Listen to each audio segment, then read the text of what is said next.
we want to do unification features to have improve the and also create a better wireless. That's like something I'm so good. Like I'm used to like. So that's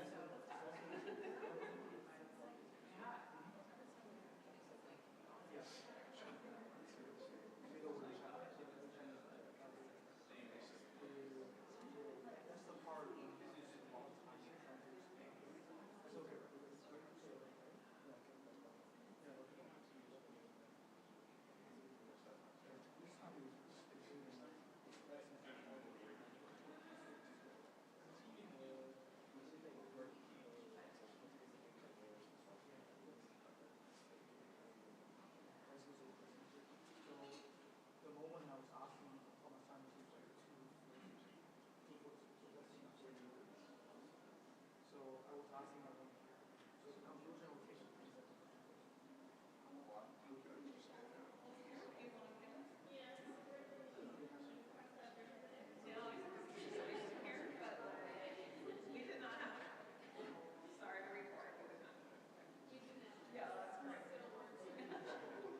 Okay, thank you all so much for being here. We are so excited for today.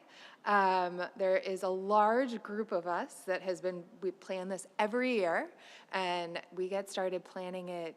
Actually, we'll probably start planning next year's like in a week. So we're just thrilled to have you all here today. So big thanks to the Greffenstadt Center at Duquesne for hosting us. It's amazing. And by the way, I should say, I am Beth Schwanke. I am the Executive Director of Pitt Cyber, which is another one of the hosts today. We also have the Sarah Fine Institute at Pitt hosting, Ideas at CMU, and also CARVE, which is a joint CMU and Pitt organization. So again, thank you all. Big welcome. We're so glad you're here. It's really important you're here, right? This is a moment where I think we are all feeling and seeing consequences of hate, both online and on the ground, and seeing how it translates and walks between the two, and that what happens online is in no way divorced from what happens on the ground. And so, you know, this year has a lot of resonance, and so we're so happy to have you all working together here to find new solutions. It's really inspiring. So a reminder about some of the logistics for today. You'll have 3 minutes to give your presentation. When you come up here on the computer, there will be a folder with all of your slides, or if you want to plug in your own device, that's fine too, and we can assist you with that. So you should see your PowerPoint labeled, and you'll just open it. And then you'll present for 3 minutes. The judges will ask you questions for 5 minutes. And that is about it. So I am very excited to introduce our judges. Nora, can I have you introduce yourself?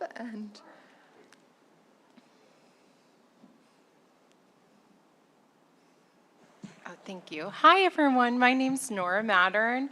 I'm a professor at the School of Computing and Information at the University of Pittsburgh. And I also have an appointment in an initiative at Pitt called the Responsible Data Science, which works to understand and share and develop shared understandings at Pitt around what responsibility looks like with data work. So as Beth mentioned, I'm also one of the co-organizers, and I'm so excited to hear about your developments over the past 2 weeks. So thank you so much for participating. And Chad, can I ask you to introduce yourself? Hi, everyone. Chad Heisnereder. I am a senior information scientist with RAND Corporation. My primary work is actually around kind of national security matters as it relates to cyber, but I touch on a lot of other disinformation and you know, other technical issues around that. So really looking forward to seeing what you all have done here today. Awesome. All right. So everyone, huge thank you for being here. We are so excited. So up first is going to be resonance frequency, followed by South Park. And if resonance frequency, if you guys want to go ahead and come up, you can do so.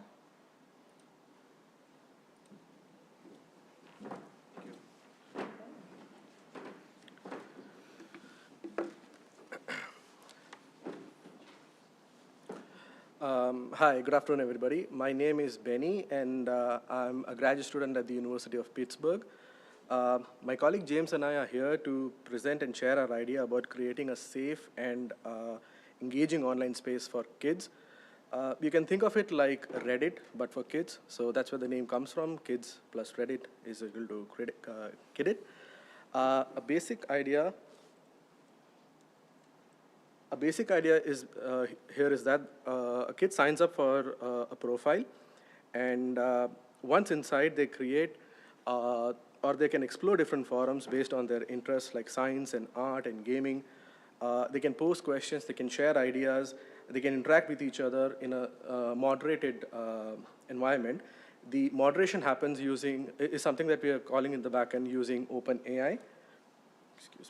Using OpenAI, and it's sort of giving us on-the-fly responses or reaction to how a comment is something which is containing hate words or is not culturally appropriate. And now James will show you a quick demo of how that works. Thank you, Benny. So the key idea here is to utilize the ChatGPT API to detect the hateful comments as well as give proper suggestions. So I've give you guys 2 demos. The first one will showcase the hateful comments detection. The other one will actually relating to the cultural difference. So here, the example will be input, your culture is weird and make no sense. And the model will detect it and give a suggestion. You can click copy here, and that will copy it, and you can use that to directly paste it to the comment section, and click submission again. Simple as that.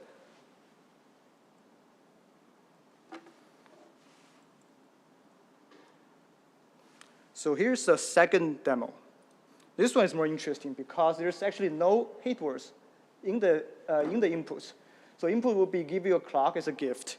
But in Chinese culture, okay, there will be the meaning of 送终, which means attending a funeral. And we don't want that. So the model will actually detect this cultural difference and give you proper suggestion.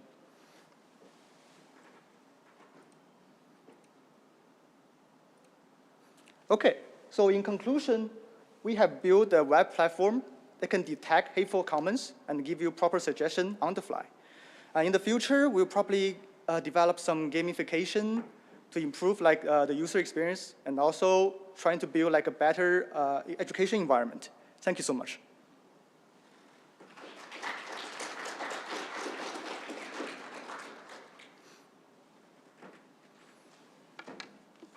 Thank you so much for your presentation. I wondered if you could talk a little bit about the prompting of the generative AI.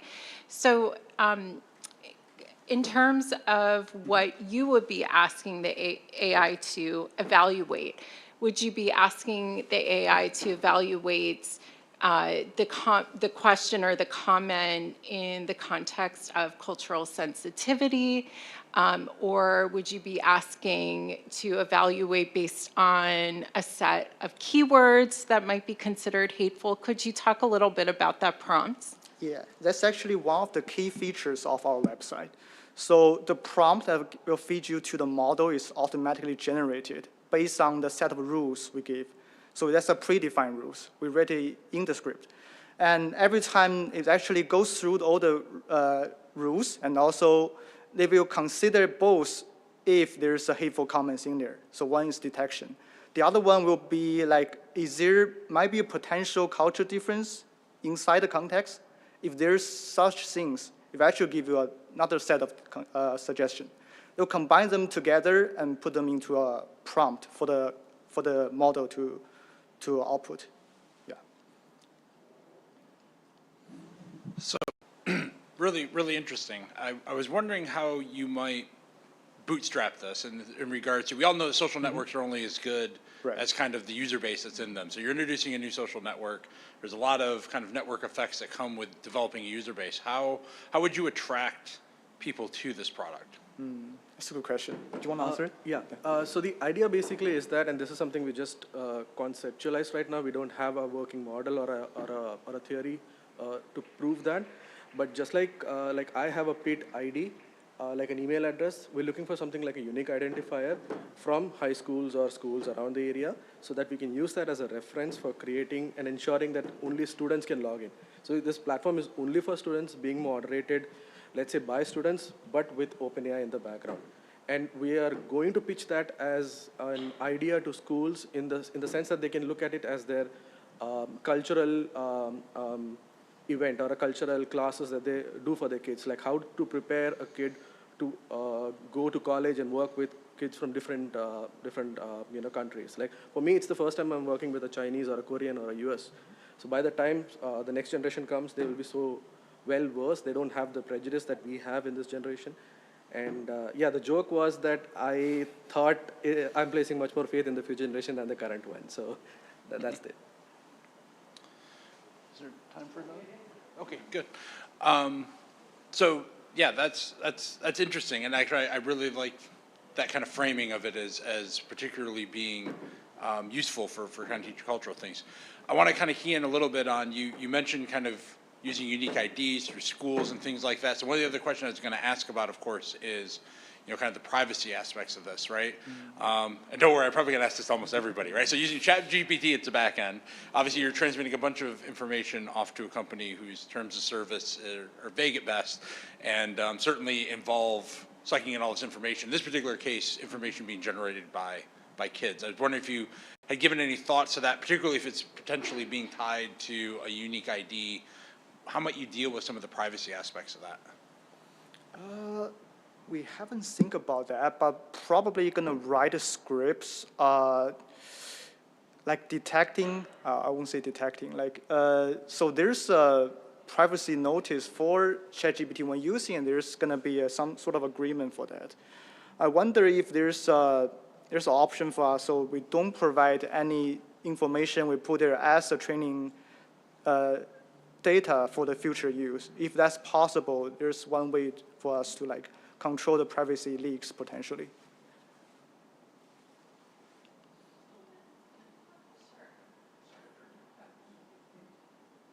I did want to learn a little bit more about maybe false captures of like offensive content or hateful content, like the example that you gave here. Can I Right. give a clock as a gift? You really thoughtfully demonstrated how in some cultures that may not be an appropriate gift. In others, it might be. So how would you walk that line in providing maybe information to folks and like, flagging it in certain contexts and not in others? Right. So in our website, there's actually a section called education. So there will be a set of rules and also the context relating to the cultural difference. So the kids can actually go through that page first. But if they don't want to, then there's actually, because we are an educational website, so it's better for kids to actually get some suggestion rather than not, right? So the detection, maybe it's a false detection, but the suggestion might be educational for the kids in the future. That's our opinion. All right, thank you guys. Really well done. And after you have Park, Shania will be next. Oh, I think this first is not Park. Yeah. You guys have any trouble?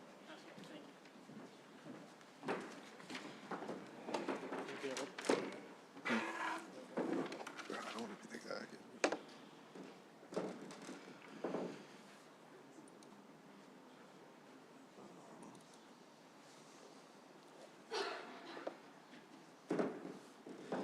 What do we click for? What do we decide? No, I think we clicked on. You can ask her if you want real quick. Just click the. You want to start? Hello, my name is Adam Johnson, I'm Nathaniel Scanlon. and this is our Hacking4Humanity 2025 project. For our project, we wanted to help online hate through the most prominent source of it, social media. We broke this dilemma into two parts. Number one, preventing the consumption of the hate speech. We are facing this challenge by using AI to identify hateful comments sent to the users through social media, which will hide the comment from them if desired. This will block discriminatory language while also allowing freedom of speech. The user will be able to limit this hate blocker with an opt-in, opt-out system, which allows you to put restraints on this mitigation if needed. And then we have number two, hindering the distribution of the online hate speech. For this portion, we created a pop-up that appears to a user who is attempting to commit hateful speech. Whether the person submitting the comment meant the hateful language or not, they will have time to reflect on their decision as they may have been ignorant. For this project, we used a free prototype of social media, and we implemented our own hate safety settings. So as you can see, this is like uncensored with hate comments. And then in the settings, you can adjust your hate safety level, and it's password protected. So if adults don't want their children changing, they can set their own password. But we have low, medium, and high, and what the AI does is it returns a value for how potentially how hateful that comment is. So if you don't want as many false positives, you can lower the value. But as you can see, it replaces the comment with that. So if you want to view the comment, you can view it. And then for part two, the consumption, or I mean the distribution, whenever somebody posts a hate speech comment, it redirects them to resources. And this is backed by research. About 30% of people will either change or delete their comment when they are presented with a nudge and they're told about how hateful their comment could be. So our objectives, our users are parents of children primarily, but it can be anyone who doesn't want to see hate speech or who wants to have like a safe environment. We want to foster a safe environment and encourage civilized conversations, combat online bullying, and prevent childhood suicide. For a real-world implementation, we'd want to actually use Instagram, Facebook, Twitter, et cetera, to actually implement this into their system. And instead of we use Gemini Flash, we would want to use a specialized hate model that just caches the results too, so it's much quicker, and we could fine-tune it as needed. And we'd also use user feedback and beta testing. And as we would open this prototype up to the public, we realized there would be some type of ethical considerations, such as false positives, unintended consequences, and system deceivability. And in order to combat these issues, we would fine-tune our AI model based on user reports to really better identify the hate speech that is being delivered. And that is our works cited.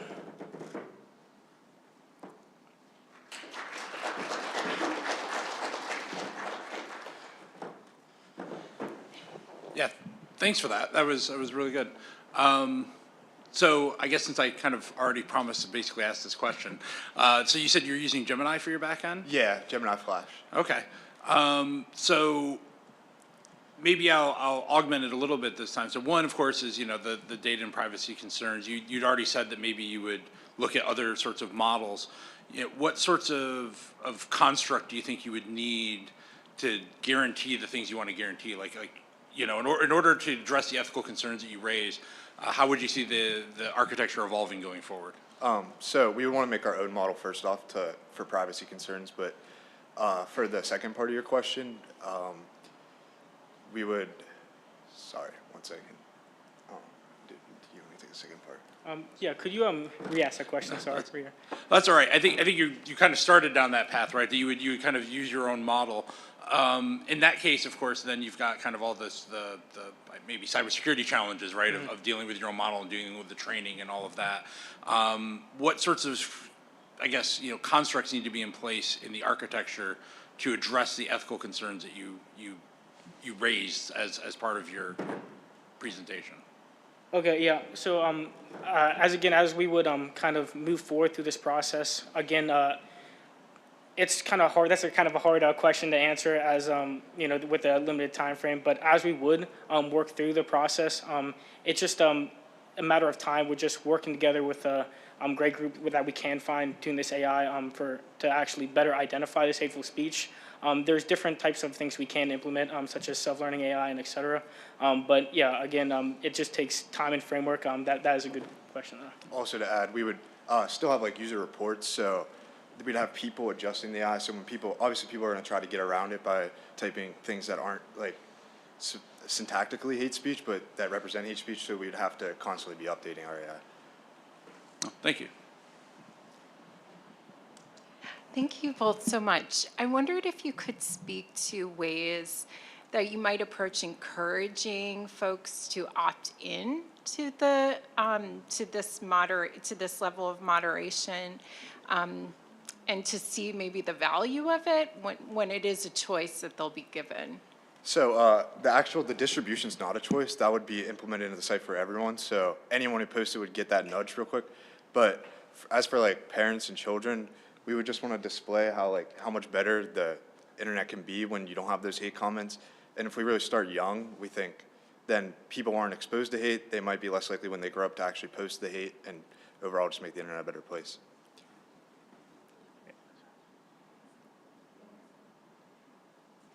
Thank you so much. And one more question is, we're in a moment with shifting grounds around content moderation in existing platforms.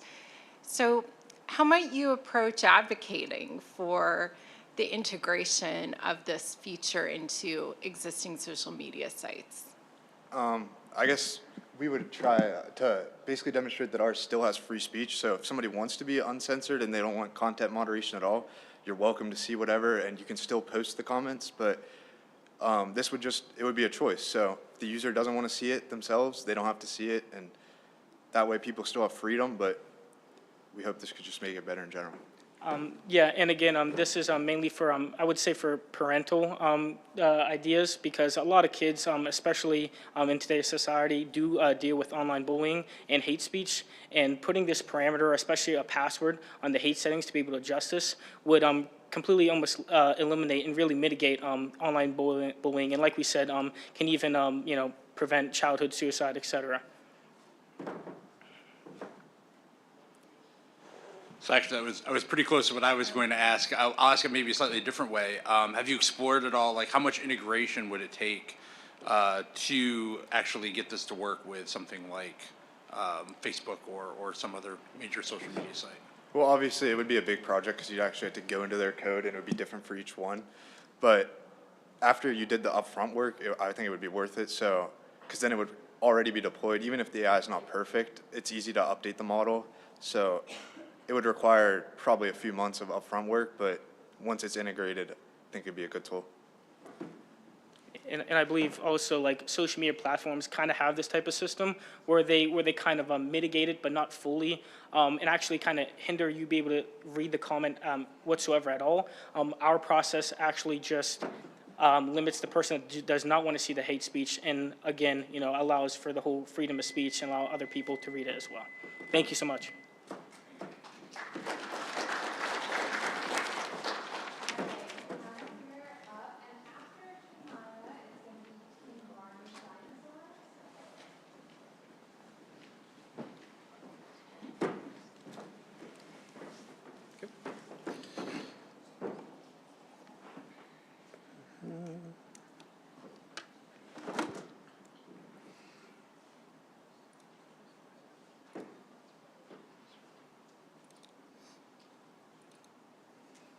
Just this one here? That's the one. Okay, just gonna drag it over, make sure we've got it. Do you have any reference slides, or is it just? It's all in there.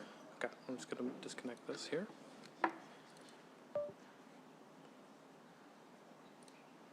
There you go, here's the presentation mode if you need it in advance. Thank you. Yep. Could I use the keys? Yep, absolutely, yeah, either mouse, whatever works. Okay? Thank you. All right, thank you.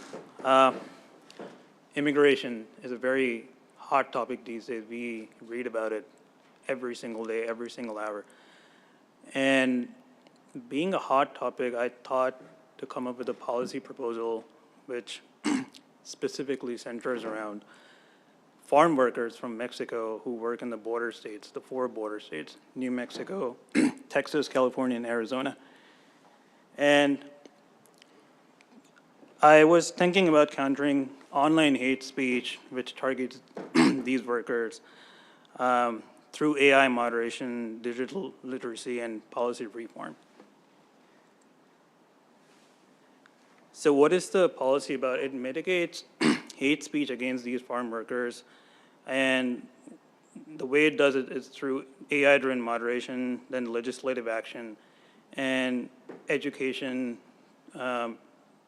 in the communities, which could reduce harassment and discrimination. There are many beneficiaries in this policy. For example, the 4 state-level legislatures, then the farm workers and their families, tech companies that are big players in social media and news, and lastly, farm worker unions and advocacy groups. So I came up with a 3-prong approach, which is first is AI-driven content moderation, then legal steps against digital harassment, and then educating the community about available tools to counter hate speech.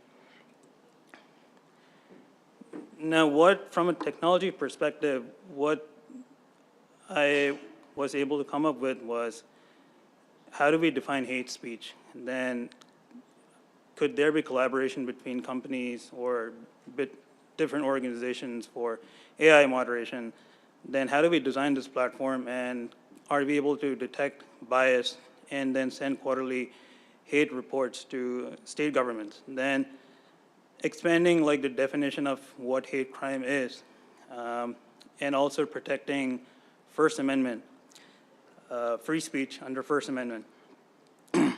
and doxing, which is basically putting out someone's personal information and then criminalizing repeated harassment.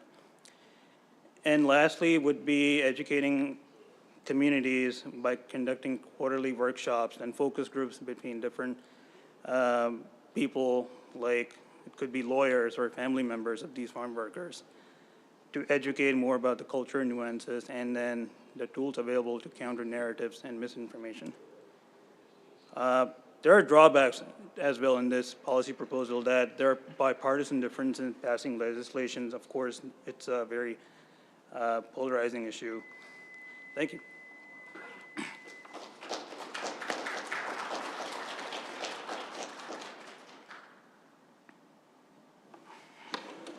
Yeah, thanks a lot. I find this one pretty interesting because it's a very specific group that you're targeting, and obviously a very, very relevant topic. I'm wondering if you were able to kind of get a sense for just how widespread the problem is for this group.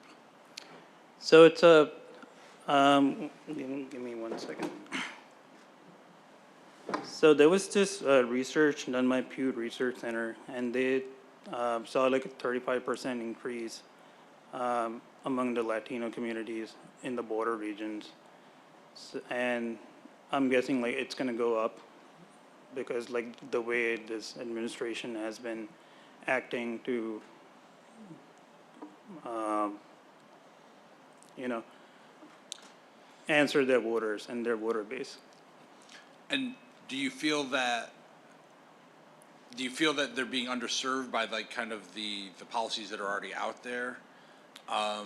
Or is, you know, I guess just really getting to the heart of the matter, like is there maybe something that really specifically needs to be done, or is this more really just about making sure to include those people in what's already happening in terms of the legal aspects of this? I think like the privacy concern is the biggest concern, because a lot of these farm workers, they don't have like documentation with them, so they are like scared to like report even like major issues. Could be harassment, or it could be physical violence, threats over phone calls or emails or whatever messages.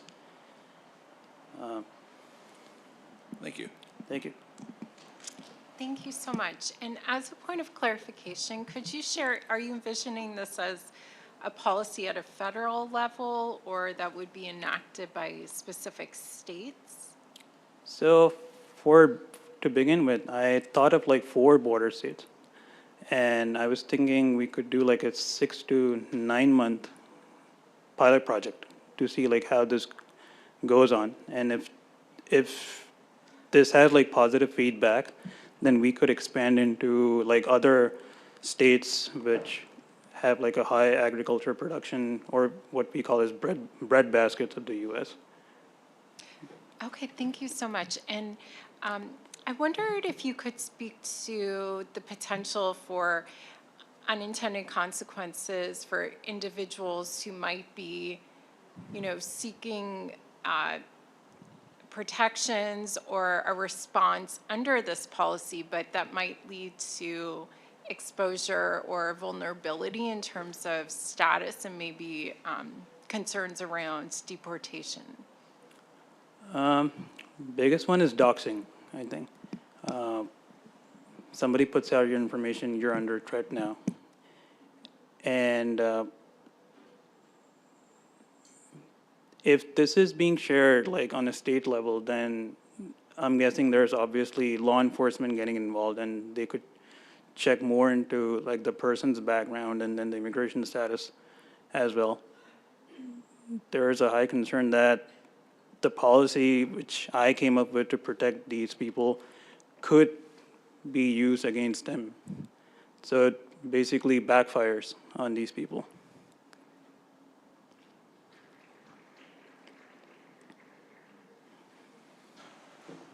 So I noticed that, you know, one of the principal elements of this is coming up with kind of a common definition. What do you see as the primary challenges to that, outside of obviously the polarized environment, but do you even see just, you know, fundamentally issues arising around being able to come to that kind of consensus? So first of all, like I said earlier, that defining hate speech, what what could be hate speech for me would not be hate speech for somebody else across me. Then bipartisan issues like a group of senators want to like pass a bill, but then they don't have the numbers to like pass the bill. Another issue that could be is how much are the community members willing to like participate, and how much are they willing to like come out in the open to actually take benefit of this policy? I guess just to follow up on that, so do you see it more as a kind of community by community? So for the states you're targeting, there might actually be kind of maybe different definitions, or for different communities, there might be different definitions that serve this policy? Yeah, yeah, because of like cultural nuances, like Mexicans, they have like cocaine or cartel problems in their country, and then a blanket term is like used to like label them that, okay, all of these are like cartel members. Yeah, thank you.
Young, and I'm Ansel Gunther. We're second-year students at Pitt. And this is FactBot. What is FactBot? FactBot is currently a Discord bot that checks for misinformation and scans for profanity and hate speech. It uses the BART pre-trained model and also Google's programmable search engine to check for facts in real time. Why we chose Discord is because Discord is a popular communication service used in all sorts of things, even in education. And since Discord doesn't have like a platform-wide moderation system, we felt like Discord has the potential to harbor like echo chambers and cyberbullying. So our theory was that online hate is fueled by misinformation and ignorance. And if we solve those problems by educating users, we can solve the problem of online hate. And that brings us to community inclusion. We have this on Discord right now, and we'd like the users to bring it to new places, bring it into schools. I have a Discord for a lot of my classes. It would be great to have something like this that protects the students from online hate and misinformation. It brings us to the future. I think we'd like to bring it more than just Discord. Maybe Reddit, maybe Twitter. Bring it all over. Make sure everywhere is safe from online hate. And also we could later add functionality for it to scan images as well. Here's the demo. So for example, let's say I were to like make a claim, I'd be like, fact check, the earth is round. We all know this is true, and it would tell that this is true. But let's say this isn't very useful because usually you're not the one who's like trying to spread misinformation. So let's say somebody else was trying to spread misinformation. It's like, let's say this guy said Trump lost the 2024 election. I could be like, okay, is this true? I don't know if that's true. I could be like, can we get a fact check on this? And then it would be like,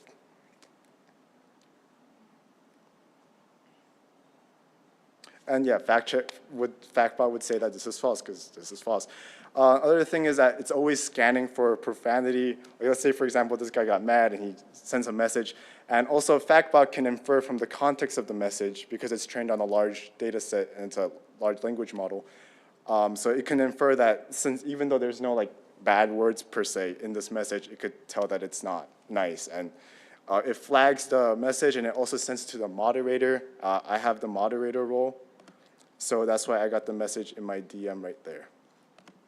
And yeah, I think that concludes our presentation for now. Thank you so much.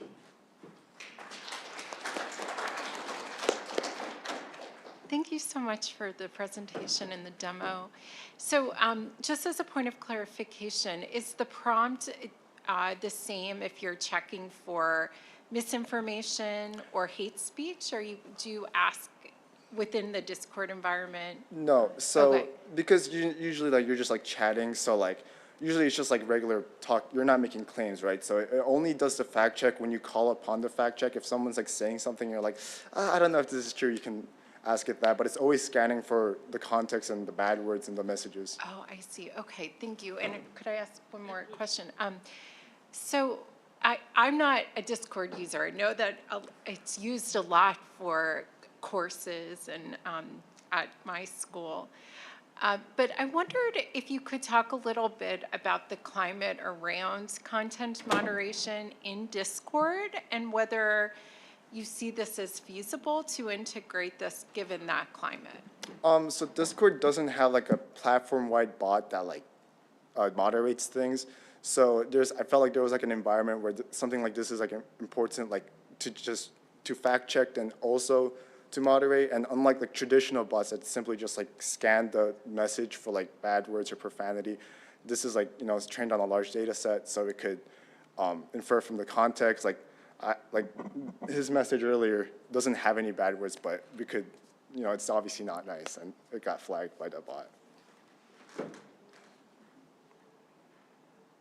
Yeah, thanks a lot for this. So I was wondering how you might deal with the kind of false positive problem. You know, if certainly, I guess in the sense of pure false positives, right? There's a known fact that for whatever reason the LLM just misattributes, but also there are plenty of things for which I might ask for a fact check and there is no kind of maybe ground truth. And those seem like two separate cases. I wonder if you had any thoughts on either or both. Yeah, so we'll start with the false positives. For false positives, I think it's important that we don't take any punitive action, really. So it only reports it to the moderator, and then the moderator can say, okay, this isn't hate speech, and it can just go away. They can just leave it. And for the issue of fact checking, that was one of the things we wanted to include in the future. We would love to have something where it gives you a source as well, because right now what it has is it scrapes Google and takes some more reputable sources and gives you the information there. We'd love for it to give you those sources that it looked through. Thank you. Yeah, no, thanks for that. I guess I had a follow-up. Did the moderators also see fact checks? So like, would the moderator get a report of how many fact checks were done, you know, in a given session or anything like that? Just so that they could see if the fact checker were overtly wrong or having issues? Well, currently we only have it so that like the hate speech and the profanity gets reported to the moderator, but Okay. we could also have the functionality to have fact check be reported. Yeah. But Gotcha. Go ahead. Could you talk a little bit about the moderators themselves and how they might be trained or prepared to respond or weigh whether something is problematic? How would it work from a human element? so I could definitely see the potential of the moderators acting in bad faith, but the fact checking portion of it, at the very least, is it's not from like the community, but from the internet, and the bigger internet, and also for the profanity, it's not like they could have it so that it's not flagged when it's on. So.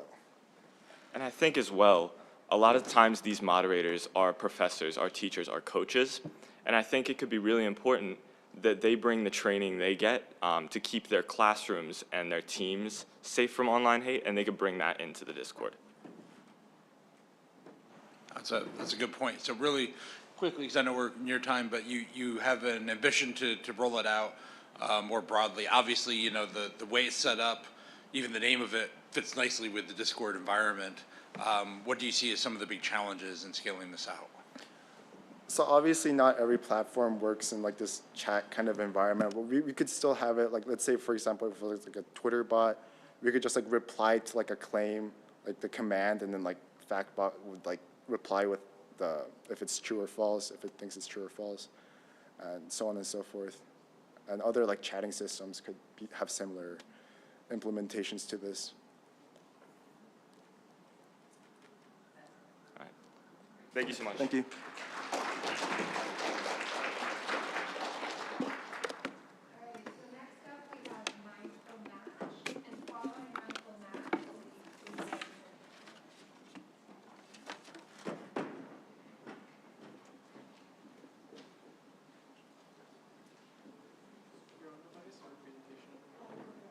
Okay.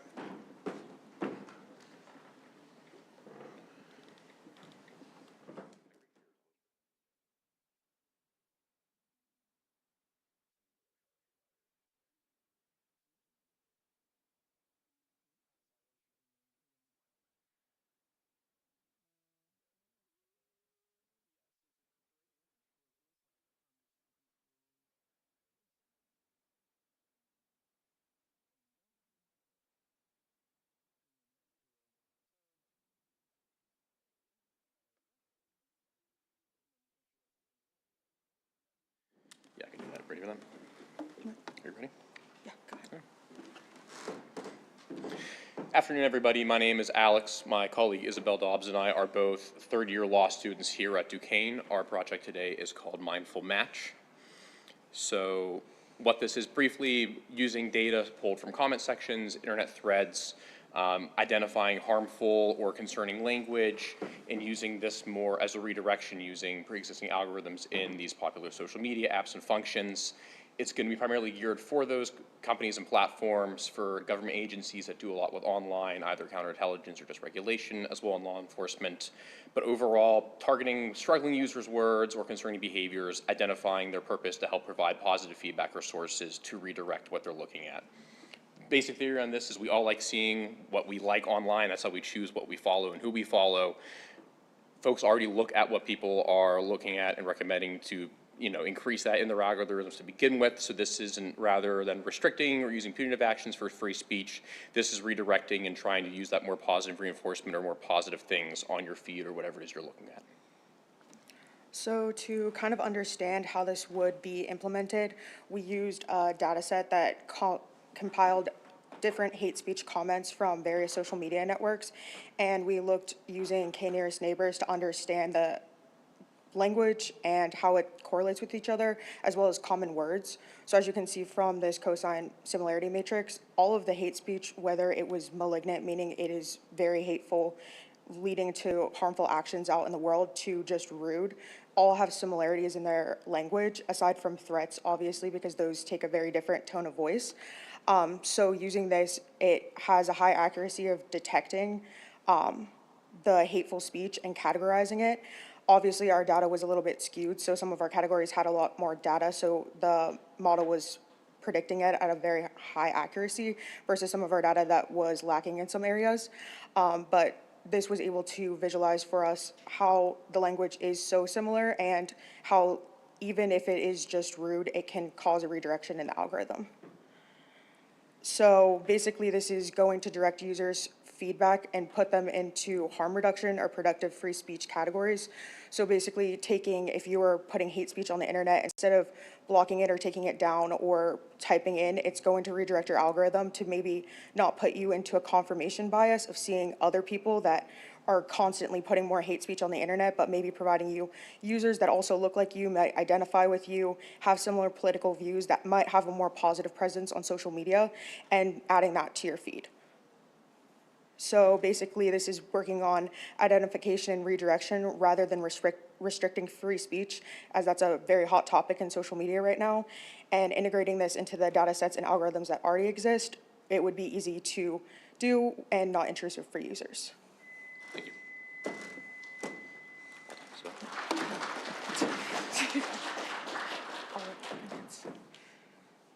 Thank you. So just want to make sure that I understand. So you guys kind of use, if I recall, it was a k-means kind of thing, and, Yes. and basically the proposal is to utilize the analysis that you did and integrate it with an existing algorithm on one of these platforms for moderation? Yeah, so basically, the reason that we use this algorithm is just to show that it is possible to identify hate speech and that it's even easier to use an algorithm. Social media platforms already have an algorithm that detects hate speech in it, and so refining that and being able to incorporate that to further adjust the algorithm of what the next user's feed is what we're going for with this, and that was mainly just a kind of example of that it's very easy to detect hate speech using a model, and so that's why we went with that route. And it's a way of recognizing context commonalities and patterns with either phrases or attacks, given whatever is relevant or being spread commonly at that time as well. Gotcha. So in terms of, it sounds like given the construct, right, of this idea of redirection, which I find intriguing, sounds like part of the challenge is going to be obviously figuring out who to redirect them to. So would the same algorithm be used to kind of maybe grade a set of content creators and figure out who fits into the right bins, so that when people are interacting and they score a certain way, you can figure out who to match them up to? Yeah, so basically, when we're looking at social media, we kind of went from the theory that a lot of your feed is things that the social media context will think that you like. And most of the time, it might not be exactly because you said something online or you have an interest. It might be people that look like you or have political views as you. But obviously, everyone that has the same political views as you and everyone that looks like you or is in the same age category as you, or, for example, a law student on social media, all of those users have varying degrees of what they're posting online. And so instead of putting them more towards other people that are putting hate speech, kind of just putting them at normal people that fit into those categories, since the algorithm already exists to direct people towards people that they want to see online, kind of figuring out the context of the less harmful speech versus harmful speech and putting them in kind of two different categories. Because I don't think that it automatically has to go to the complete polar opposite of hate speech, but kind of just not leading them down a rabbit hole and further using confirmation bias. Great, thank you. Thank you so much for your presentation. Could you clarify for me what this would look like on the user end and how it would be integrated? So if we focus, for example, on, you mentioned government, the government sector. So where would something like this be integrated in the context of their work? So looking at least at the user interface, it should be minimally noticeable, if at all. To take this out of hate speech, I'm a huge soccer fan. I follow a team in Italy. I like a lot of the players on that team. I routinely get recommendations for other teams in that league or elsewhere in Italy or elsewhere in Europe, just because that's what I frequently look at, that's what I engage with. So this would be something that would be pretty adaptable, at least on the user end, where you wouldn't really notice so much that they're directly targeting me, as you might see a bit more of an idea of posts kind of similar to what I do with that. When it comes to, where the government fits in, it's tricky right now. We're in a moment of flux. I think we can all recognize that. Having a lot of ability to integrate this directly with some of these platforms online, I apologize, the floor is creaking under me. But showing that the government can't have a hands-on role with regulation and working with these companies. I know this is usually a court issue, as we've learned a lot of our classes, but given that flexibility to let them have a stake in it, while also realizing that it's going to be a lot for these platforms to incorporate with their already existing terms and conditions, with their functions and their algorithms as is, it spreads that a bit more evenly, so not one stakeholder, one participant has to take on more of this really than they should already be doing. Yeah, I also think it kind of goes to the fact that it would seamlessly be integrated. And like social media does now, it will flag users, and I'm sure in the government and people watching people on social media to kind of understand what their views are, it's flagging those people and already pulling them out. And so this is just another catch that's kind of redirecting them, but also providing a flag to government and everyone else that's monitoring hate speech online and different groups forming. Just really briefly, how might this work in an alternative system like a community notes sort of system, such as on X? Would this have a place there, or would this really only work in more, downward directed content moderation? I think that it could work on X. I think that the theory of it would go a little bit differently, just given how X, with the way that it has changed over time. I think that our goal in this is to not restrict free speech, which was the main thing that we were focusing on, because I think when we talk about hate speech, everyone wants to say what they're going to say, and they're going to find a way to say it. And hate speech is a really big thing when talking about moderating social media. And so I think that maybe on X, this is going to be a little bit harder to implement given the policies around that. But I think it almost gets around it with the sense that everyone's still getting their free speech. It just might not give them the feedback from other users' hate speech in their comments. Thank you.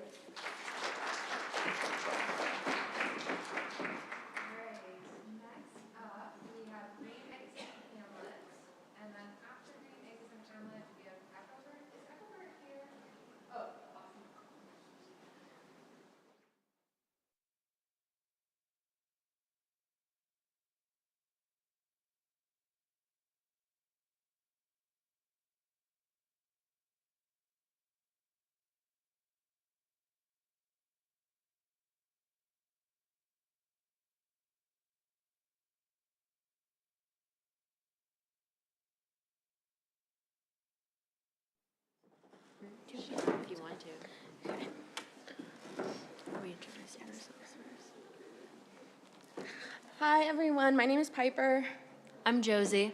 And I'm Ruby. We're undergraduates at the University of Pittsburgh, and our policy is investigating an initiative for community journalism to address information deserts. So the policy is essentially funding a program that trains community journalists in order to increase local reporting in their communities. Our target population is specifically in the state of Georgia and information deserts in the state of Georgia, which you can see in the picture on the bottom. It's the tan areas, and our aim is to create a buffer to online hate and disinformation by filling the gap with reliable, trusted, and accessible local news. So our theory of change starts from our desire to address disinformation and hate speech from the bottom up and not propose additional federal regulations. So that led us to the idea of information deserts. And the causes of information deserts are financial struggle, reduced independent reporting, and distrust in traditional media. And the consequences of those information deserts are increased disinformation, amplified hate speech, and expanded polarization, resulting in democratic backsliding. Therefore, if we propose a policy that begins to mitigate these disinformation deserts, one of the results will be less disinformation and hate speech. In our paper, we proposed a pilot program in 3 counties in Georgia: The Georgia Department of Community Affairs will apply to the Department of Homeland Security's CP3 grant to secure funding. With said funding, they will hire a journalist liaison whose job is to recruit, train, and manage 12 community journalists, 4 per county. These journalists publish regular county-wide newspapers to online community hubs like neighborhood Facebook groups or Nextdoor. The impact of these newsletters will be evaluated annually, and we've designed this program to be easily replicated in other counties or states. This policy will have a wide-reaching impact on various stakeholders. First and foremost, it will directly impact community journalists who will gain professional skills and economic opportunities. Residents in information deserts will also be directly affected. By receiving reliable local news, they'll be better informed about issues that matter to them. Local government will also feel the impact because a more informed public is a more engaged public. And local institutions, such as schools and libraries, will also benefit. Trusted local journalism helps rebuild public confidence in these institutions. And finally, even at the state level, Georgia's government can see long-term benefits of combating misinformation, reducing polarization, and improving public trust. So essentially, the goal of our policy is to bolster local news and reporting in an effort to combat information deserts. The achievement of our policy will be the empowerment of people who are already part of the community and have a stake in the accuracy of local news. Cool. Yeah.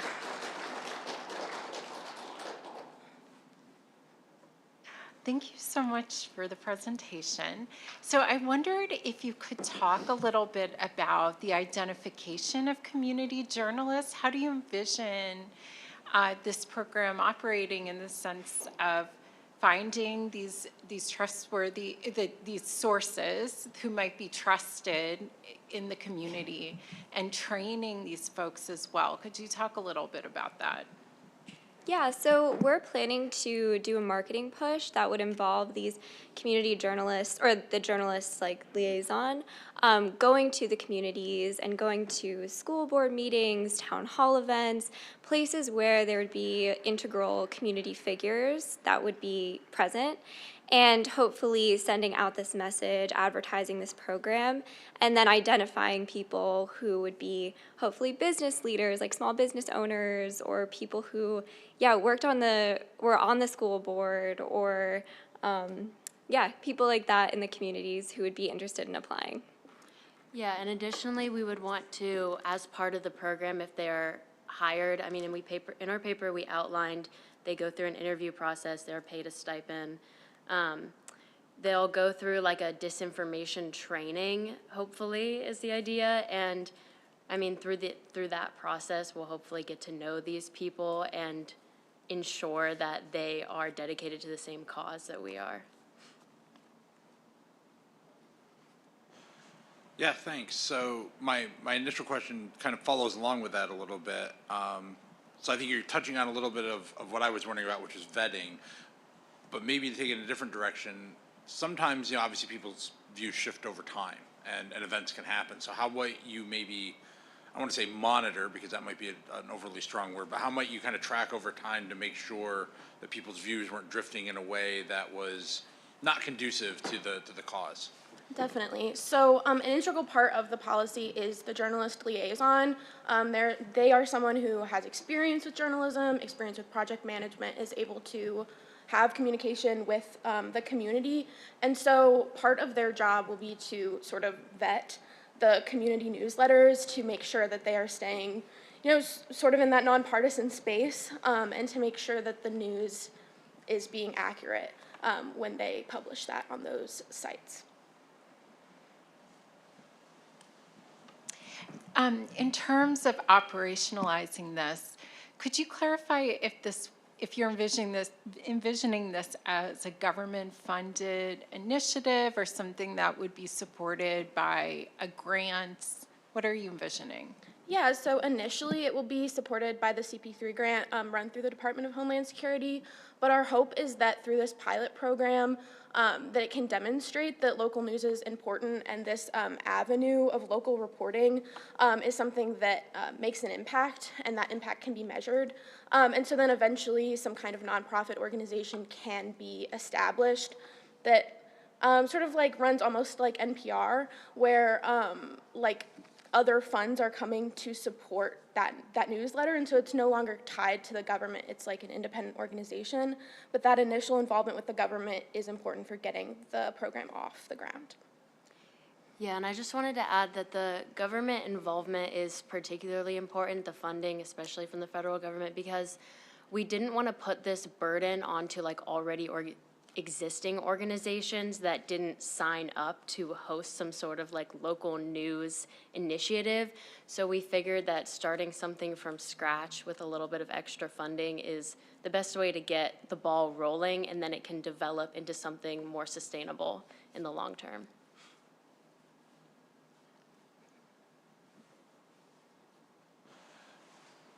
So I was wondering if maybe just taking a step back a little bit, what would you envision? So there's these information deserts, of course. Presumably there was local media around there at some point, or at least serviced by, and there are in the surrounding areas. Do you see a role still for those local media organizations, and how might they interact with these kind of citizen journalists, if you will? I mean, I think that there definitely is a role for local media, and I think that some of the data that we cited in our paper talks about how when there is these information deserts, that's when people tend to get more of their news from online, and then they tend to fall into these like very extremist echo chambers that perpetuate a lot of online hate. And so I think that in itself demonstrates a strong need for more local news, particularly if it's news news about your local space, not federal news. If it's all right, if I can just follow up real quick. I guess I was asking just really specifically, and hopefully this is a short. Do you envision that at some point maybe these local journalists could become part of the broader, like reinvigorate that local news ecosystem and develop into that? Yes, definitely. I think that like they initially serve as, like community members, and so then this is sort of like a jumping off point for if they want to continue with that, and sort of they can use this grassroots like background to to integrate that into these bigger news sources, so that can like remain grounded in how important local news is. Thank you. Thank you.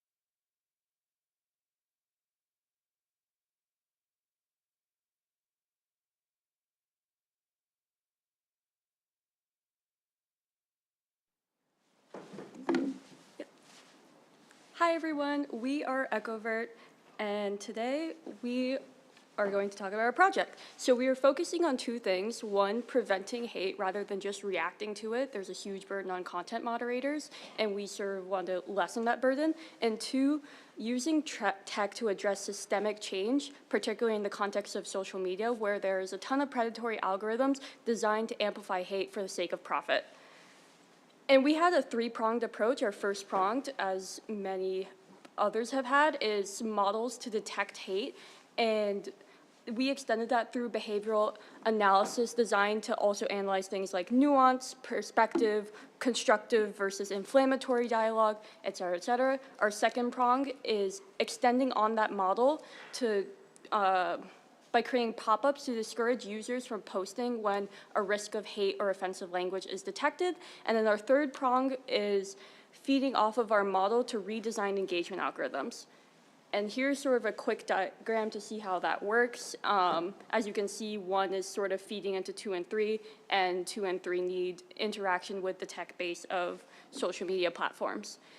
And so going on to our model, it typically received in the range of 90% accuracy, not perfect, but also pretty good for a model.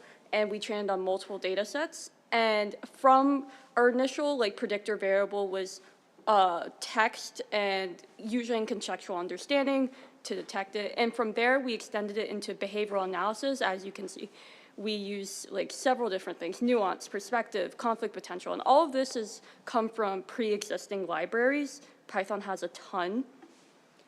And then the second is, where is our video? Okay, well, this is our prototype. Okay, please play. You know what? I can go to the next. You know what, fine. We have this, that was our prototype. And then from there, here, you can see as our plugin. And so before you post, you type it in here. And then from there, it scans based on our model. And if it works, if it's fine, you're good. But if it doesn't, it just says, hey, you should rethink before posting it. We don't want to censor people, but we just want to give them time to think. And the third is our algorithm, and obviously the video isn't playing, but I created this dashboard which has 4 metrics: dialogue, diversity, community health, and user quality. And from there, it takes all those variables I showed you earlier, and then it analyzes it and weighs into that. And then from there, it's a more ethical way of ordering posts, not just thing. Okay, the reason why we're doing this: 5.2 billion users on social media, changes our behavior. And here's a quick SWOT analysis before my time runs up. Thank you.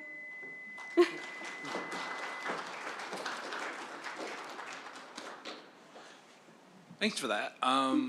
So I noted you talked about using machine learning as the back end. Yes. You didn't really talk about any particular machine learning, but I'm wondering, you mentioned that you were just kind of using Python libraries. So does it matter, or did you experiment with different algorithms to see what works best? Do you think subscribing to a service would be necessary, or? Sorry, go ahead. Well, first off, I want to say, my philosophy is it's not just the model, it's the type of data you put in. So we made a big emphasis on using a bunch of open source data from a variety of different perspectives. And as I go on, I want to use that in different formats. But we did experiment with different models, and we used a bunch of hyperparameter tuning, which you're welcome to talk about. We did experiment with several I believe we used 6 to 7 different types of model to train our testing and validation sets. We basically run through experiments for different epochs and different classifiers to see which one achieves the best accuracy. And we decided to use the one with we just show the accuracy score with 90% something to be our final model on our plugin systems. Yeah, if that answers your question. So yeah, it does. So it sounds like it's you're using fairly lightweight models, not bigger LLMs. Does that allow it to perhaps run client side and bypass having to send the data elsewhere for analysis? I mean, inherently, it is client side right now because of we're designing it for a hackathon. In the future, we are envisioning it to be more scalable, and with that comes LLMs. But the reason why we want to do this way first is that with just our own models, we are able to see the bias firsthand, and I feel like it wouldn't be as reliable if we're already using the existing models and their biases, if that makes sense. We want to train it first before scaling it in order to validate it for ourselves. Thank you. Thank you both so much. I wondered if you could speak to discussions that you had as a team about potential unintended consequences, any sort of risks or ethical dimensions of this. What sort of conversations did you have? So many.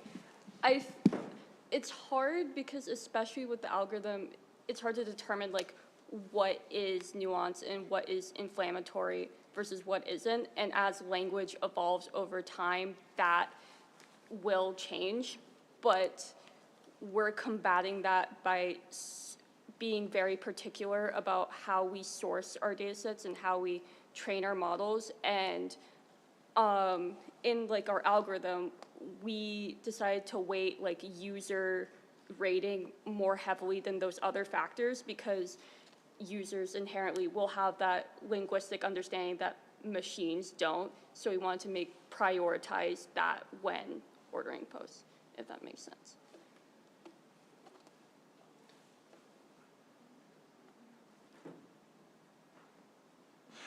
So you mentioned that you used a training set from online. Can you speak a little bit to the pedigree of that? Just where did the training data come from?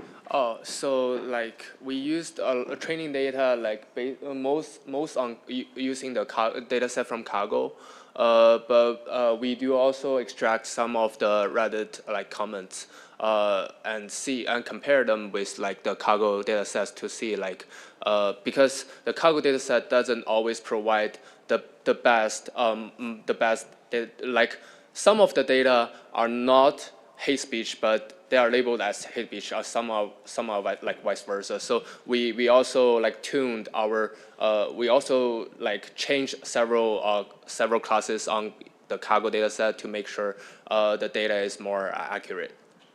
Okay. We also have a GitHub. Just like a fun fact, I found this PhD student in Slovenia who's doing her study in computational linguistics, and she had a really good data set for that. So we like scoured it. It's not just from like one. Yeah. Just quickly, I know we only have a couple of seconds. Could you just provide a little bit more clarification around that community engagement algorithm as part of this design? So how does this connect to the plugin that you're envisioning? I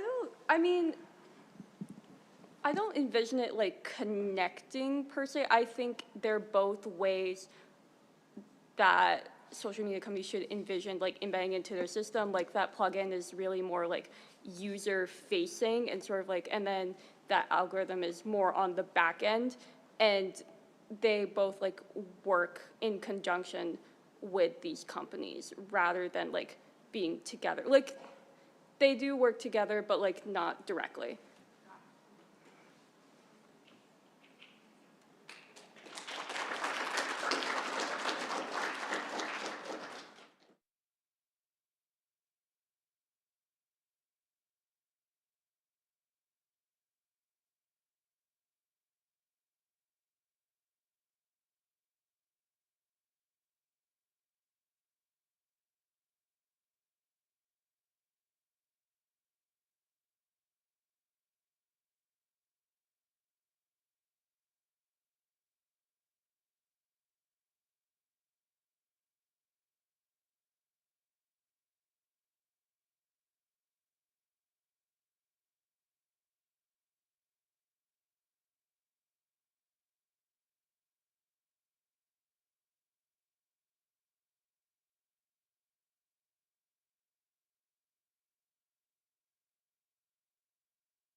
Hi there, I'm Sarah.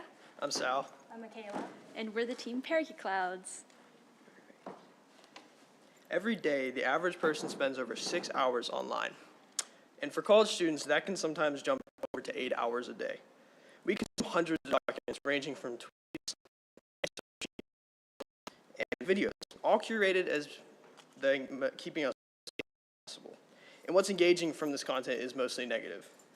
Using negative language has been shown to drive online news consumption by over 130%. It's in the best interest of journalists and content creators to trend towards extremes and subliminally trapping us in echo chambers that we never realized we had entered. This negative information This drives us to consume this because it's become a normalcy. We're able to live in different realities, different holes, determined by the content we're presented, and it's often out of the holes that extremism and hate speech are born.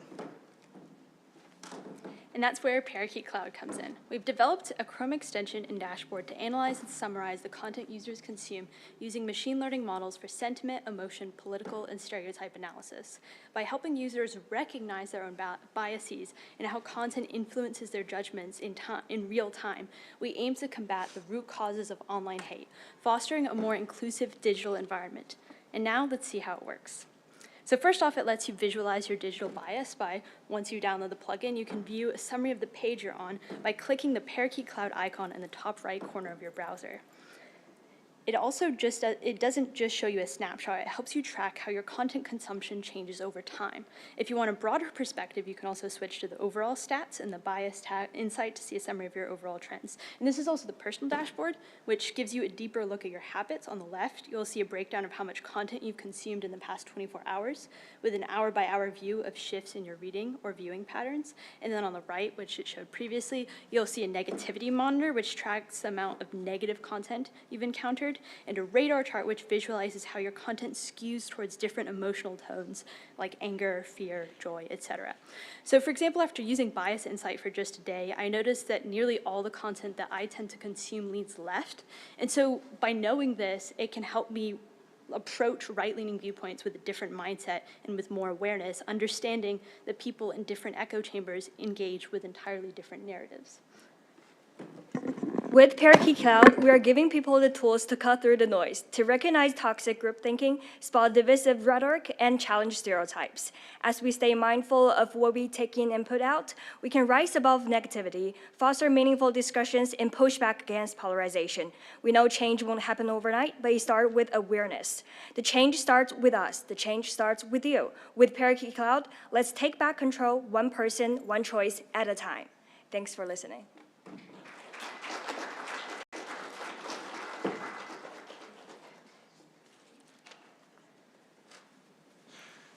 Thanks for that. That was really neat. So I guess, you know, I really like the anecdote that you gave of, you know, I use this and I realized something about myself.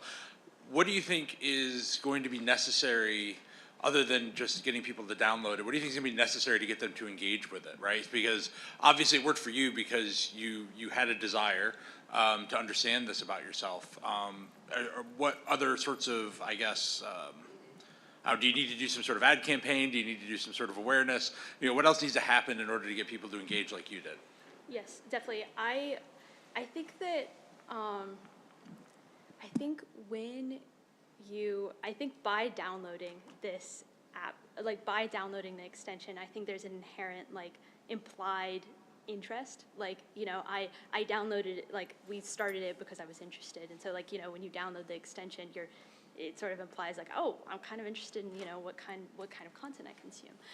I think it's going to start with people, you know, being really interested, being like, you know, I feel like, you know, I'm pretty unbiased. I consume a lot of different types of content, and so, you know, sort of looking at this to check it out, and then they open up the extension, they're like, oh, actually that's not quite right.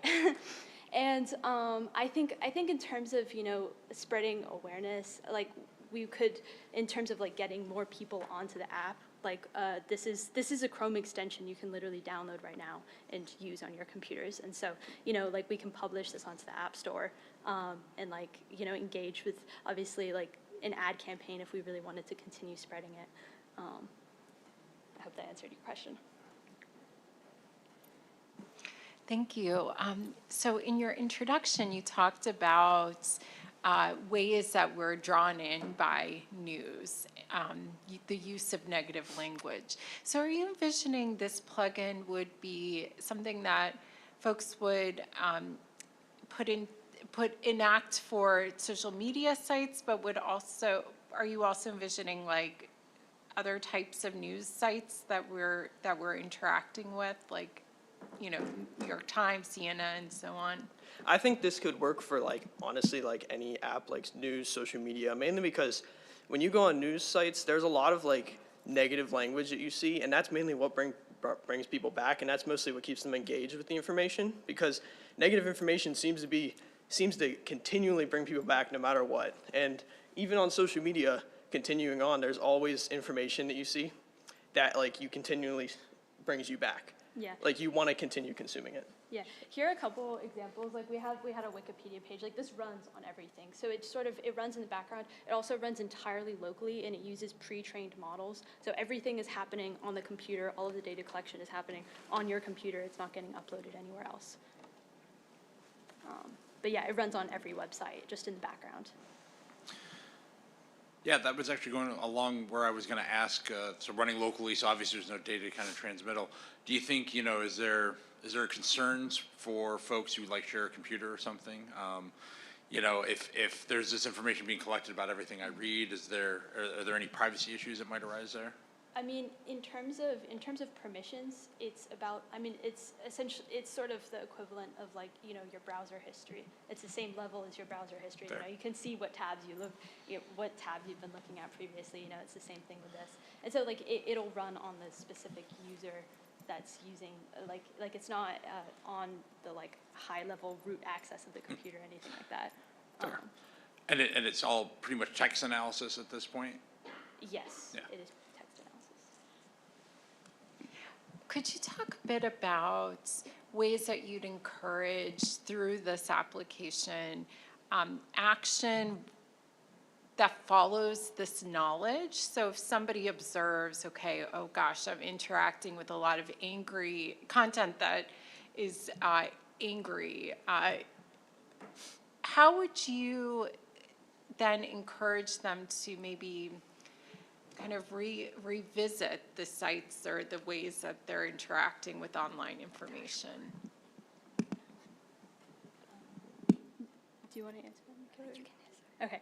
I guess she's got the dash. She pulled up the dashboard here to really show it. But I guess I think it's really just more, it gives people right now, in its current form, it's just giving people the tools to look back in themselves and sort of but I definitely think there's a lot of space there to potentially add things, for sure, like being able to say, you consume a lot of right-leaning content, maybe you want to diversify your content, here are some things that are very different from the type of content that you consume, maybe you want to try it out. There's definitely a lot of room for that.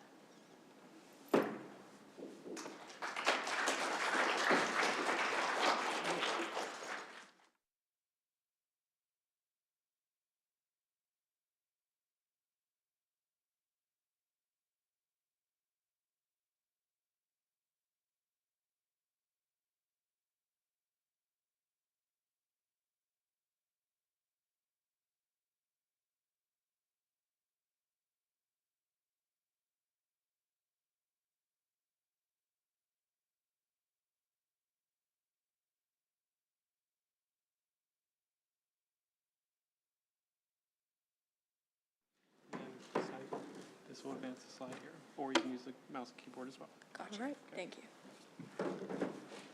Okay. Hi, everybody. We are Team Cyber Allies, and for our policy, we chose hotspot tracking and intervention teams. This reasoning behind our policy is that it will allow of the tracking of online hate crimes while also allowing people to not feel like their privacy is being infringed on. For introductions, my name's Elena Hartnett. I'm a freshman at Penn State University online, and my major is cybersecurity. My name is Hannah Von Geis. I am a junior here at Duquesne University, and I am a biomedical engineer. And my name is Julia Husino. I am a freshman here at Duquesne University, and I'm an international security studies and international relations major.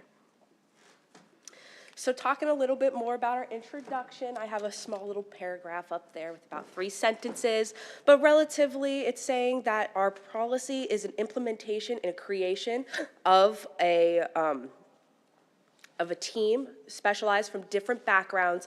I'm talking about educators, psychologists, cybersecurity, engineers, all of this, people from different walks of life that deal with people like teens, religious officials, all of this. People who will experience online hate, people who deal with these people on a daily basis. We found a lot of teenagers are experiencing online hate. This was discussed in earlier things as well. And we also decided that from that, we want to be able to get the people who work with these individuals so we can see their perspectives in how we build it. We're also focusing mainly on our Pittsburgh governmental area with our agencies, and we're looking to implement it here in Pittsburgh. So overall, we are looking to track online trends to prevent hate crimes and domestic terrorist attacks. Our theory of change is to catch it right at the start, which would help prevent it from mitigating further into the community. This would allow for the foundation of the internet to be less hateful. The heart of the policy would lie with the team created as well as the use of AI. The team would be vastly diverse so that it is possible for every ethnicity, religion, gender, etc. to have someone to tackle the cultural nuances that are brought with online hate crimes.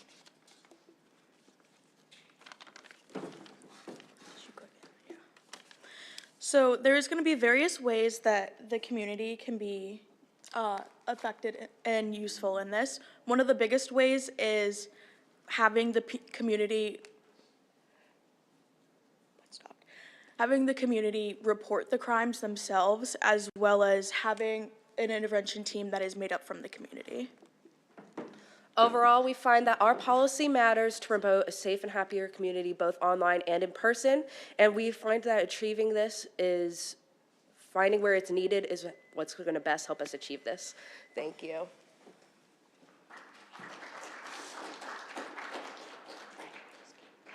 Thank you so much. Could you share, your title calls out hotspots. So what does that mean in this context? I can go. So basically, going back, yes, we do bring up the concept of a hotspot. So this is also going to be seen a lot more within our paper as well. But basically, this policy, we're thinking about using the AI that we see in data algorithms already on social media platforms, for example. And basically, overall, what this is our hotspots, is our team. They're going to look at these data analytics to see where specifically this is specific keywords, like specific types of hate are happening, and find out how we can implement policies to change it in those communities.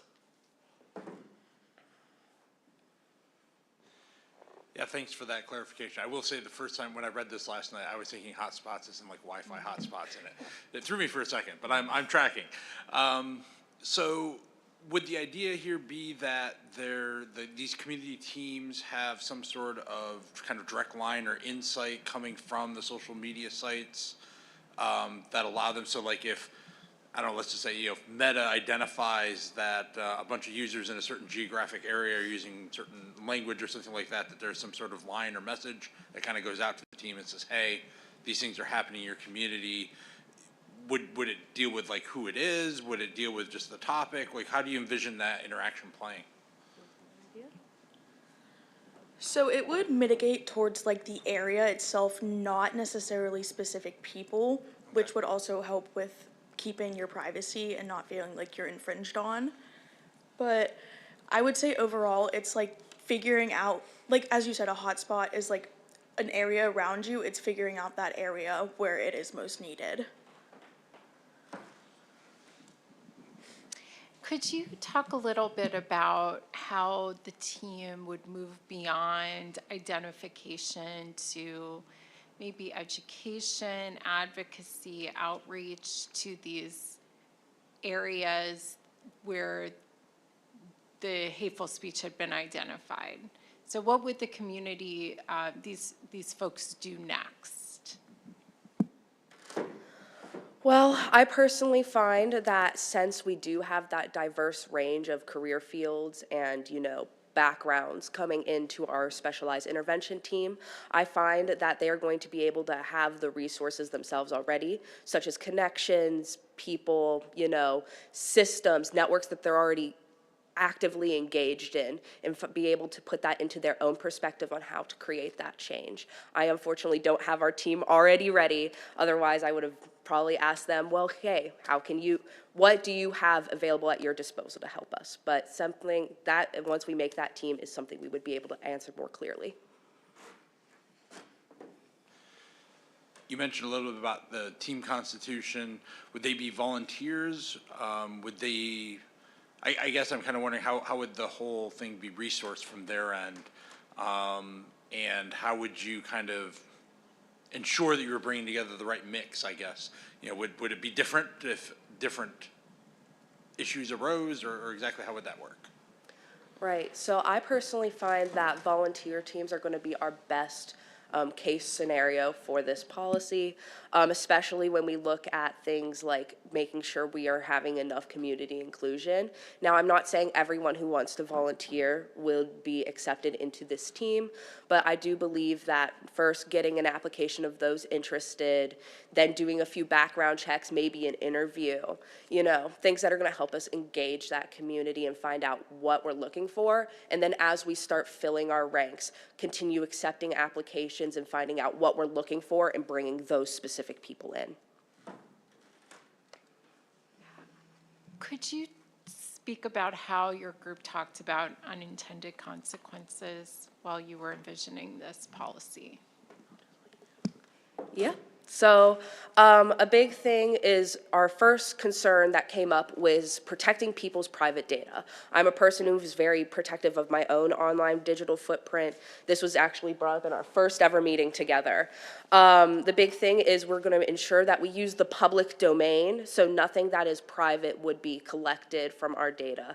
And then building on this, we were looking at like minority groups that already face a lot of hate. We are hoping to drag the limelight off of them while also keeping them still in mind, if that makes sense.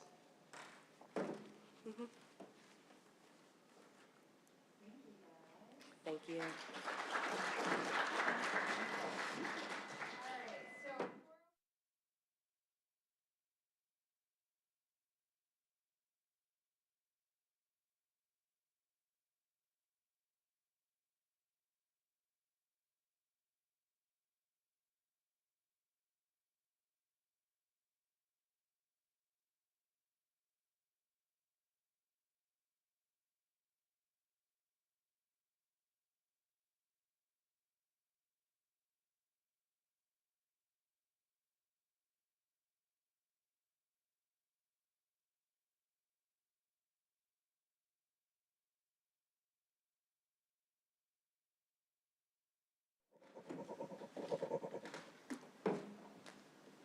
Hello, so today we are going to speak about a extension that we've created for hate detection, and we are Team 404 Hate Not Found. So the internet is one of the primary sources of information, and not everything on the internet is reliable. So one of the questions that we are collectively here trying to answer is there online hate? This can be difficult to detect, and for obvious reasons, manual detection is impractical. The existing solutions that we have are keyword-based or rule-based, which is often not effective enough. Complex models that are existing, which are used by social media platforms such as X or Meta, are not accessible to the common public. So what we have done is we've created a lightweight extension that can be plugged into the browser so that users can easily detect hate. So we have used the BERT model as the base for AI.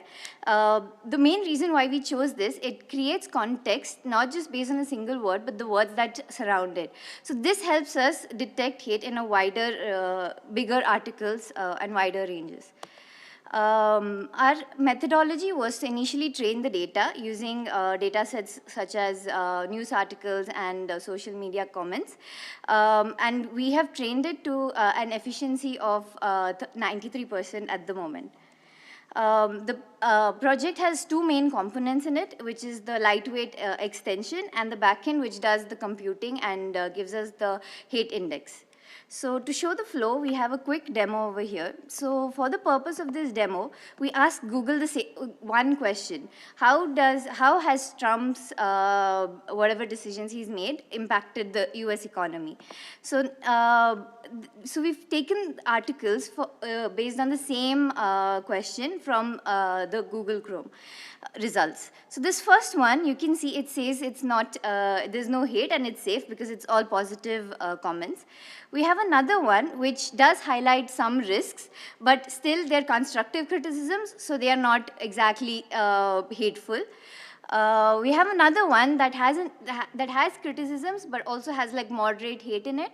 So there are some sentences that could be triggering. And then finally, we have one that is completely hateful, that is spreading fully negative information. So this is something that you would want to avoid. So we've taken this in a way which is a lightweight extension so that people can make informed decisions. So to conclude, moving forward, what we expect to do is fine-tune this even more and create something that can help people make day-to-day decisions when they are visiting these articles that are available online. Thank you.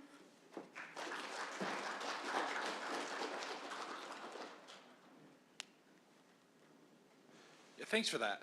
So kind of interested in what would happen if it encountered an article that was referring to perhaps, you know, and citing the hate speech, but was overall the tone of the article was not such, right? So it, you know, I would tend to think that in news articles this might be a somewhat common occurrence. Would it still? I would imagine it would still classify that way. Do you have ways of perhaps dealing with that in the future? So currently what we're doing is we've taken the main text of the articles and we're analyzing it based on that. So if I've understood the question correctly, you're saying that there might be further referral links that could lead to something that's hateful? Is that what you're asking? Not so much further links, but maybe the article says, you know, so-and-so said this. We don't condone this, but so-and-so said this, and is reporting on the fact of. Okay, so at the moment, it's not doing factual checks if what the article is saying correct or wrong.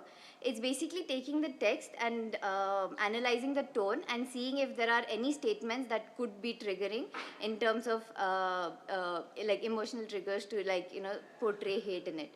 So it's not doing factual checks at the moment to see if what was quoted is, like, you know, coming from a correct source or not. But yeah, it's just saying that this article is highlighting negativity and, you know, portraying hate or not. I hope that answers the question. Right. I guess maybe to ask a different way. So if it was quoting some hate speech in the context of the article, would it still trigger it?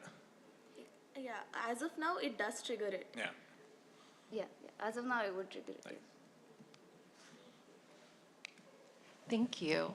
So how did your team talk about ethical dimensions or unintended consequences? Could you repeat the question again?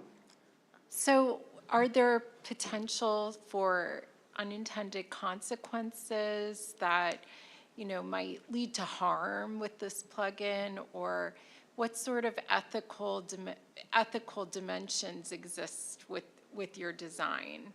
So how did you talk about maybe like things that might occur that you didn't intend to occur? So at the moment, the accuracy of the algorithm is 93%. So of course there could be some false positives. So there might be some articles that may pass through, or some articles that, you know, show hate even though there is not hate. So one thing that we are focusing on is to do something where, you know, we get a continual learning.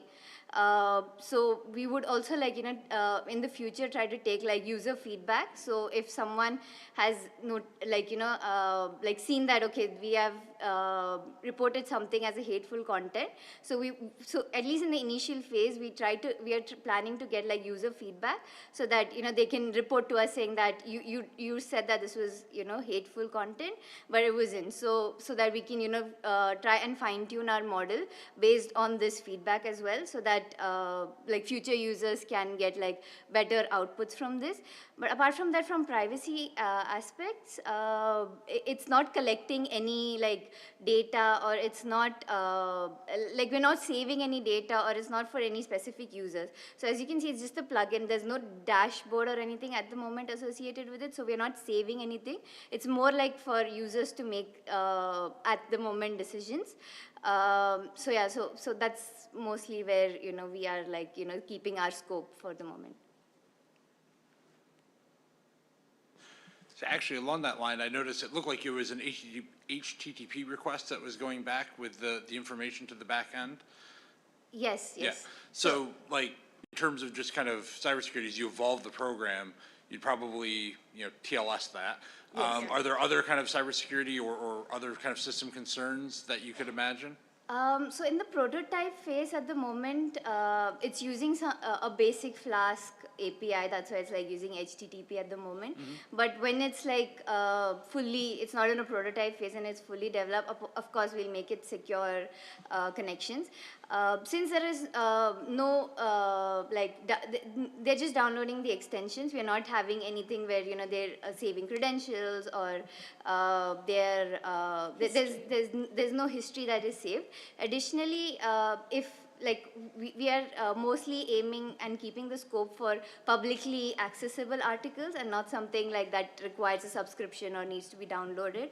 So that's something that we are keeping the scope to be like publicly accessible articles, so that at the moment we can like reduce the attack surface and like the privacy requirements and all of that. Thank you.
The internet is full of amazing conversations, but also negativity, harassment, and misinformation.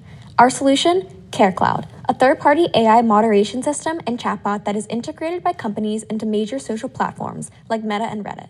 Our system uses AI flagging, community-driven moderation, and Hugsy, an AI chatbot that supports users and promotes positive online interactions. From cyberbullying to online hate, harmful content spreads fast.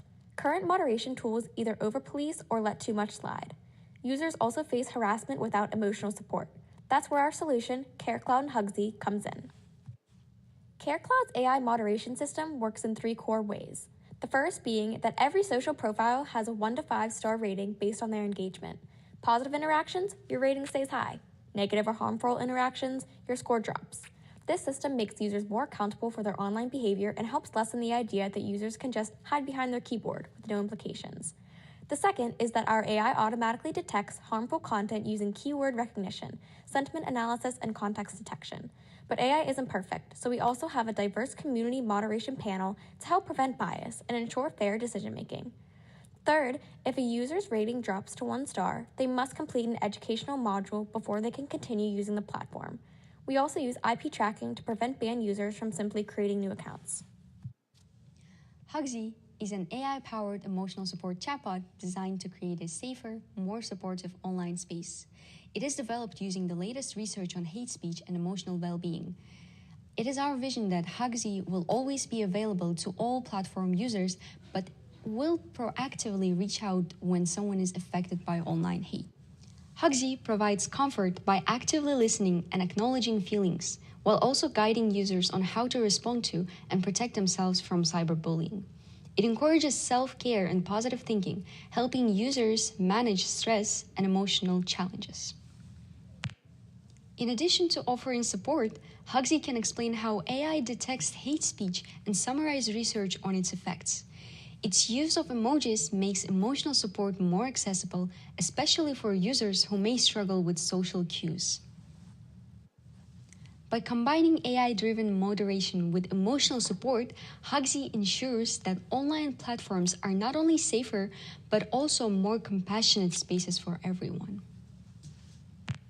This isn't just for users, it's for social platforms, moderators, and policymakers who want safer digital spaces.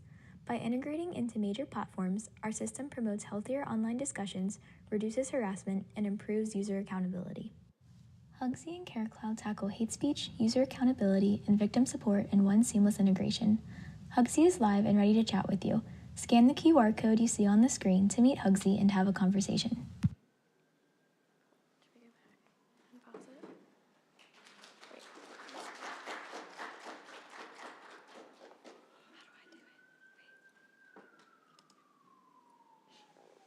Thanks. So it looks like Hugsy is probably backed by an LLM. Is there any concerns over Hugsy getting jailbroken? I mean, I know at times we see fun things on the internet where people get LLMs to say crazy things. Have you given any thought to how that might be dealt with? Well, we created Hugsy by using ChatGPT, by creating our own custom GPTs. So we think that for now, the only issues that we're facing is sometimes it might not use emojis when responding to the prompts, which might not be very interactive when people are engaging with it. But we think that the only issue that we're seeing that may pop up in future is that Hugsy might not be accessible for everyone to use. Because we know that it's only, gives us text. There might be some people who have problems with reading or who have some disabilities based on that. And that's why in the future we want to make Hugsy more accessible for everyone in every possible way. Thanks. I wondered if you could talk a little bit more about the user rating system. One question that I have is whether you could see the possibility of the rating system being used as a way to actually bully or, identify people, or you might give low scores to people who you just simply don't agree with. So how would that rating system remain true to this vision of a rating actually being equated to hateful behavior online rather than maybe just disagreements? Yeah, so the whole idea between of the rating system, with all the issues that you brought up, we combat those through our live moderation system. They are users that, or mostly think that they're volunteers that are put through a learning module, or possibly paid workers if they have professional background. And they receive anything the AI would flag. And then they go through it. We're hoping our moderation board has a very diverse background in religious, political views, and everything like that.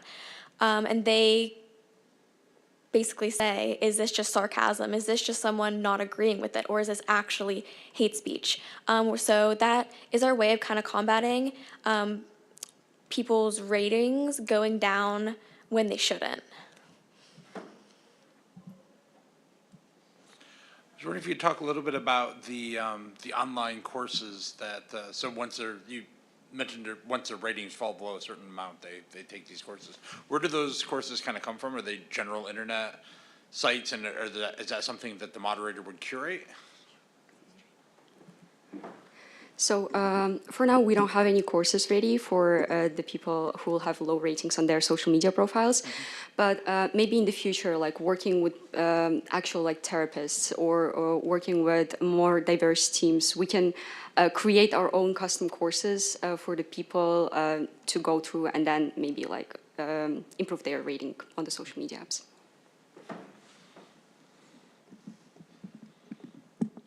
So a question I had asked a previous team is, we're at a point where there's shifting ground around content moderation and views of content moderation on existing platforms. So you mentioned a goal of integration in X and Meta platforms. Do you foresee any challenges based on dialogue that we've seen around content moderation from owners of those platforms? Yeah, the only issue, not the only, but one of the main issues that we see that might come in the future is that it might only, detect hateful comments in one specific language. Or if the team is not diverse enough, it might, understand some comments and that have a specific cultural background as something hateful, and then they might vote that this is a hateful comment, so we need to lower this person's rating. But if we have more diverse teams, and if we teach this extension, make it learn different languages, and make it open to different cultures, then it will be able to possibly, not perfectly, but maybe be up to date with giving a solution to this issue.